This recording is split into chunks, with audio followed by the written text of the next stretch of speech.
Welcome back to another new NACE International podcast. My name is Ben Dubose, and I'm a staff writer with Materials Performance Magazine, the official membership magazine of NACE. I also write for Coatings Pro magazine. Today, as we continue our MP interview series looking at key developments within the corrosion control industry, we're joined by Cynthia O'Malley. Cynthia, who's informally known as Cindy, is Executive Director of the Master Painters Institute and Chief Integration Officer at NACE as the association embarks upon its pending combination with SSPC, the Society for Protective Coatings. Cindy, good morning. How are you? Good morning. I'm doing fine. Thank you, Ben. To start with, tell our listeners a little bit more about your background. I know you've had a lot of experience over the years with both NACE and SSPC, so for anyone unfamiliar, give some details about your experience and why it positions you fairly well to lead this effort. Yeah, I appreciate that, Ben. It's been quite a journey. I guess I'll start all the way back to kind of the academic level. So I went to Penn State and I studied food chemistry and organic chemistry. Fell in love with organic chemistry. I can just hear people cringing on the line now, but fell in love, with organic chemistry because it gave me a whole different view of the world. It showed how things were connected at a very basic level. So I think I ended up, I'm not sure if there still is, but I had a Bachelor of Science degree in food science, but I had a concentration, which is what they called it at the time, in organic chemistry. So I started my career at Nabisco, the cookie and cracker company. And at the time, it was located here in Pittsburgh at a place called Bakery Square. And fun fact, that's now the Google headquarters here in Pittsburgh. So when Nabisco moved to North Carolina, I decided to stay in the Pittsburgh area. And I took a position with a firm that was in the coatings industry. So I guess I kind of fell into the coatings industry. And they hired me because of my connection with quality assurance. So while I was at Nabisco, they had a rigorous training program for statistical process control, which was connecting data in a way that you could deliver on the product's brand promise to industry. I found it fascinating. I loved using it.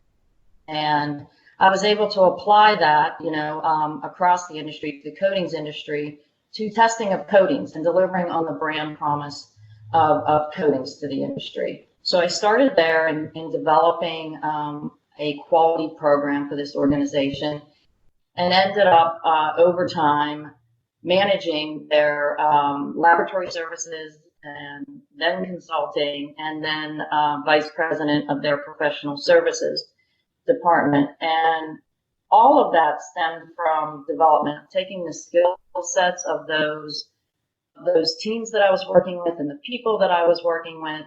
And really, it was an exciting time applying their skill sets to delivering on services that organization was providing. So that did quite a bit to give me my current view of what can be accomplished for sure. I also received a master's, an MBA, and that was an international one, which again gave me a different view of the world. So I studied in Prague and I studied in Sao Paulo, and I achieved my degree through the University of Pittsburgh. I did that later in my career.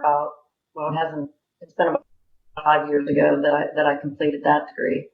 And at that point, it was the right move because I was serving in a role that was, managing a corporation. Mm-hmm. So enterprise-wide considerations were important. During all of this, I served as a member leader of both SSPC and NACE International, and actually served the industry as president of the board of the American Coatings Association's Regional Society, which was the Pittsburgh Society for Coatings Technology.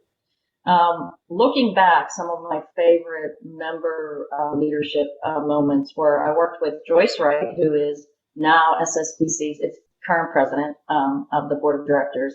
And we were heavily invested in developing and nurturing the Women in Coatings and the Cultural Impact Program at SSPC. And I was also vice chair of STGO4, which is the Surface Preparation Standards Committee for NACE International, and I work closely with NACE Technical Activities Leadership. At the time, it was Chris Conner, who is now the president-elect of NACE's board of directors. So while I was a member of both organizations, I actually worked with what I'll call the rising leadership, but I also maintained and saw the importance of the quality of their programs. So I maintained an SSPC, Protective Coding Specialist certification, and I also maintained the Impact Plus Navigator qualification when I was a member, of course. I also was a presenter at the technical programs or the symposias of both organizations during their annual conference and events program. So, as I said, before NACE International, I was, vice president of a coatings engineering consulting and inspection firm. During that time, my leadership goals were focused on identifying, certainly developing culture, aligning core values with brand identity, and supporting the future growth and expansion of services. So in 2018, I joined NACE International as the executive director of the Master Painters Institute. It's a subsidiary of NACE International, and at the time, I was managing the contract in North America for the testing for the Master Painters Institute. So it was just going to that next level to running that organization. And then now as the integration officer, I'm able to capitalize on all those strengths that I've seen in combining with NACE with organizations that completely make sense to deliver on the brand promise to the membership and the customers of both organizations. So why did NACE want to create a new position to lead the integration with SSPC? We had Tim Bieri, president of the current NACE board of directors, on the podcast a couple of weeks ago, and he was explaining that the BOD is largely detached from this. Why is it important for your position and also for these ad hoc integration teams to sort of guide this on a much more personal level? Yes.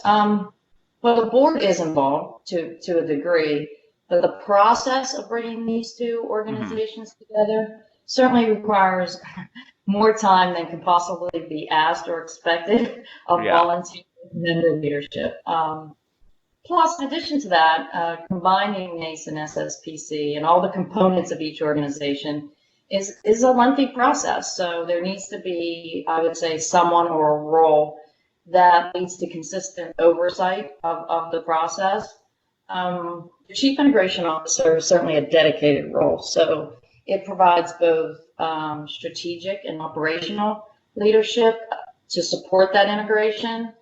And we want NACE and SSPC merged into one new organization to serve the coatings industry. So I would say that the essential components or responsibilities are certainly to establish strong working relationship with members of the senior management teams, the staff, the volunteer leaders, and to definitely engage and work collaboratively and build consensus across the organization, and to serve as a role model in supporting the association's mission, vision, and values. Additionally, providing leadership, coaching, consultation, and expertise to there are 20 ad hoc product and services integration teams, and growing, I should say 20 plus. And they have been established by member-led transition team. And that's kind of the combination, or those folks came from the board of directors of both organizations. And so to facilitate that in the establishment of the new organization, I believe that's the major point of the role. Because without a focus on that, it could take longer that is necessary. And we don't want to remain two organizations. We want one organization that better serves the communities out there. You already discussed this a little bit, but tell our listeners a little bit about the priorities during this merger process. At a high level, what is it that you're trying to do when you combine these two organizations? Sure. Yeah. So we want to encourage our staff and our member leaders, right, to search out and implement the best practices and new innovative concepts in the establishment of this new United organization. I would say there's probably, off the top of my head, I can think of 5 kind of overarching reasons or considerations. We want to continue to provide value, of course, to our members and volunteers, and perhaps even enhance that value. We need to listen to the customer to do that. So our customers, we need to listen to them so that they have a voice. We need to create alignment of the shared vision and goals, and we need to build alliances and professional relationships that benefit the new organization's programs and offerings. And above all, I think we have to find a way of doing this with as little disruption as possible to our stakeholders. What's the timeline like as we embark upon this? Are there certain benchmarks that you're trying to achieve in terms of getting certain things done by certain dates? Well, there are certainly key milestones that each team has agreed upon. All the integration teams will be providing recommendations to the transition team. And again, that transition team is made up of the board of directors from each organization. They're intending to do that, so it is scheduled for them to do that by late fall. And the reason for that is to have plans in place at the beginning of 2021 to align with the launch of the new organization. What type of feedback have you gotten so far as members or those on the transition teams about how this is going? What type of response have you heard as you guys are now going about this process? Well, there's a great deal of excitement and positivity. Remember that members of both organizations voted overwhelmingly for combining these two organizations. Right. So there's a lot of energy. There's certainly a lot of momentum, and there's so much opportunity for the communities that are represented by these organizations to have significant impact on the protection of materials that affect our society, that affect people, that affect our environment. To be honest, there's also a lot of pressure on those of us that are involved to get it right, and for those very reasons. What does 2021 look like, since that's when, at least on paper, this is supposed to get towards the finish line? I know you're not able to go too far into specifics, and for that matter, a lot of things are probably up in the air, but what does the first year that there's a true combination potentially look like? Yeah, so January 2021, let's kind of start at the beginning for 2021, that's the launch of the new organization. So I would definitely call that the starting line, whereas perhaps out in the industry, folks are referring to that, as the finish line for integration. I really see it as the starting line. I'm a marathoner, so my background is a very long preparation period leading up to an event. And I can tell you that the preparation is the exciting part to me, because if you're really prepared for the event, post-event, you get to reap all the benefits of all the training that you did leading up to the event. So I kind of see it that way. 2021 certainly holds the promise of capitalizing on the opportunities identified and all the hard work of combining the mission and goals of these two organizations, into a unified, stronger alliance. All the work that's being done now is really going to pay off. We'll start seeing it pay off in 2021, but there'll still be a lot of work to be done as we embark on 2021. So what members, I guess, expect to see is certainly streamlining of activities and probably the early phases of some of our efforts to combine, but it certainly won't be an overnight change either. So I think 2021 is going to be very dynamic. It's certainly going to take a while to determine how to combine things like, our conferences and our education programs and our certifications. Those changes will be made carefully, certainly after much thought, and in some cases, members may not see those changes until after 2021, but there will certainly be many benefits to be had for our members and customers in 2021. If people want more information about the merger, about these processes, or if they just want to provide feedback, what's the best way that they can do that? I know NACE has had a few town halls that they put together about the process, but generally speaking, what's the best way to get more information or for them to provide feedback moving forward? Yeah, so we have set up those series for town halls. A couple have occurred. Those updates are twice a month. From now through December of this year, we'll have updates on the websites. You can go directly to the websites, and they're identified as the merger NACE updates.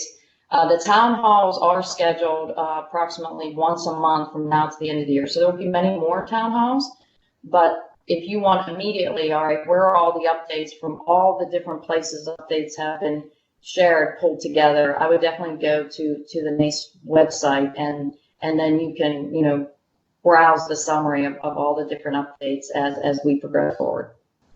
Cindy, any final words as far as thoughts, advice, outlook for any of our listeners as now we're entering the fall? We're truly getting in the home stretch. I know we mentioned January 2021 when we were talking about the timetable. Any last words you want to throw out there for our listeners as the journey really starts to pick up? Yes, I would say please take a look go to the sites and look at those updates. There is a way for you to give us your feedback, and there are many folks from both organizations working together for this. We really are excited about the opportunities of New York, and would really appreciate everyone's feedback, and letting us know what they think about where we should go. So we appreciate everyone's feedback. Sounds great. Again, she is Cynthia O'Malley, Chief Integration Officer at NACE, and this is where we will end things today. Cindy mentioned where you can keep up with the latest NACE and SSPC developments, but before we sign off, I do want to throw in a couple more of our own plugs as well. You can read Materials Performance Magazine at materialsperformance.com and Coatings Pro Magazine at coatingspromag.com. And as mentioned, you can always find out more about NACE, the association that is, at the town halls and at nace.org. You can also subscribe to this podcast series if you haven't already at Apple, Google, Spotify, or any number of our great distributors. And while you're there, please don't hesitate to also leave us a 5-star review. Once again, for Cynthia O'Malley, my name is Ben Dubose. Thanks as always for listening, and please come back soon for another new NACE International podcast.